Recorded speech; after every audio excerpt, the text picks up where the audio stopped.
you know, part of that Lisa Van Allen interview, what came up was also kind of interesting because, there was always the rumors I'd heard that R. Kelly married Aaliyah because he had gotten her pregnant. Right. And Lisa said that's what R. Kelly told her. Right. He had gotten her pregnant and felt that if they were married, he wouldn't get a statutory rape charge or whatever else. That's something that's been in the universe for a while. Yeah. But then she goes on to say, he actually stayed at their home in Detroit, and her mother actually was sexually attracted to him as well. And he said when Aaliyah would go to sleep, that he would, this is what he said. He said that he would go in the living room and him and her would do sexual acts on the couch while Aaliyah was sleeping in the bedroom. R. Kelly was having sex with Aaliyah and her mother at the same time? Not the exact same time, but that's the what he same said. time frame? That's what he says, yeah.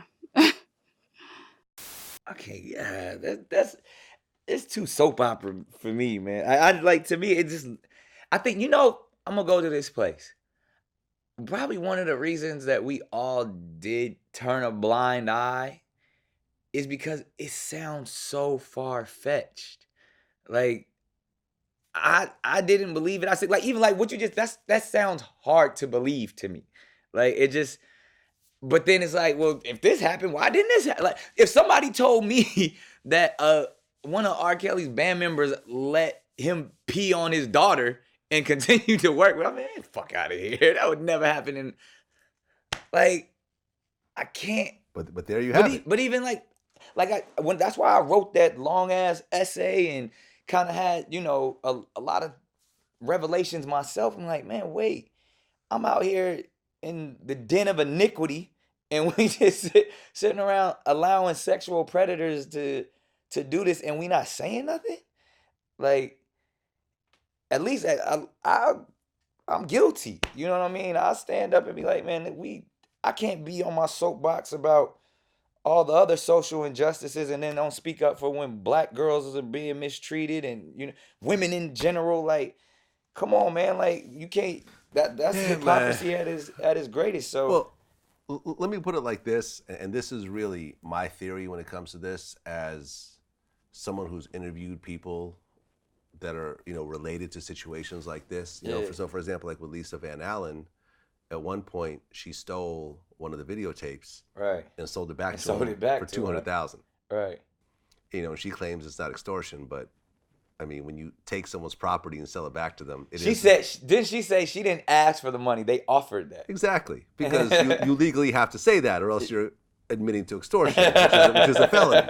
But at the end of the day, if I steal those glasses you're wearing, right, and offer to sell them back to you after you've already bought them yourself, right? What do you call that? About that, like, even the fact she engaged in a sexual act with a minor. She did. What is she? Did she have to go? Yeah. She should have to go down as well. And this is what I want to say, like, and I asked her, I said, because at one point he bought her a new Mustang when she was like 17 or 18. Like, didn't she like go back as? Yeah. And like, she had a baby, came back, he was supporting her, And this was after the whole. Yeah, she was already 18, 19, 20. I think she was with him until she was like 23 or something. That's wild. And like, this man did a lot for you financially. Yes, you had to, cater to sexual needs and so forth, but you go and take the stand. Well, number one, you get $100,000. You're split for the tape, and then you take the stand against him, and it's like, well, why, after he's done something, all this for you, why? Well, and the answer was, before they paid me, his manager or lawyer said that we should have killed you.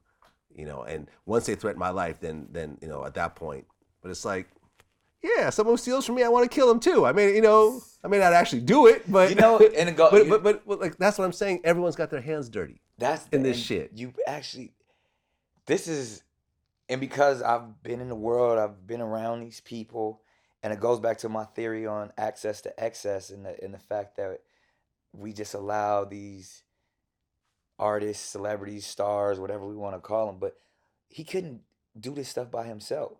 As we see the fact that the man doesn't do much on his own. He's admitted to not knowing how to operate a computer. Who's booking these flights? He said in that Gayle King incident, he said he went to a bank for the first time 3 weeks ago. Yeah.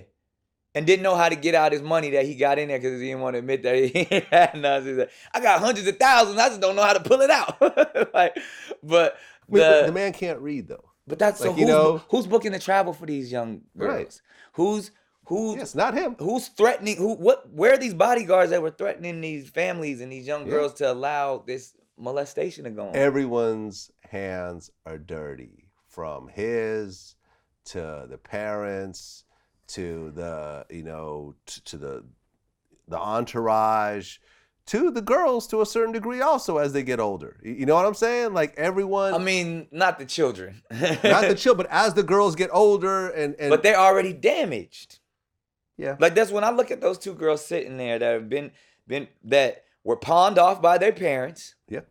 For fame or stardom or whatever. Yep. Because it wasn't like, again, society turning a blind eye. Oh, he was innocent in the fucked up criminal justice system. So we're going to just let our daughter go. And then all of a sudden now we want her back. Like, yeah, it's all bullshit. Yeah, like I see why those little girls are crying and angry. You put me in this position.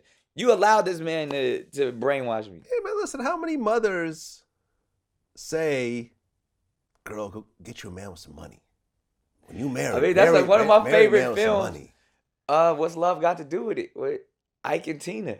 His mom's was like, Ike came in with the check. She's like, girl, you better go off. And right. You see that automobile outside? Like, right. Like that. Right. That ain't nothing new.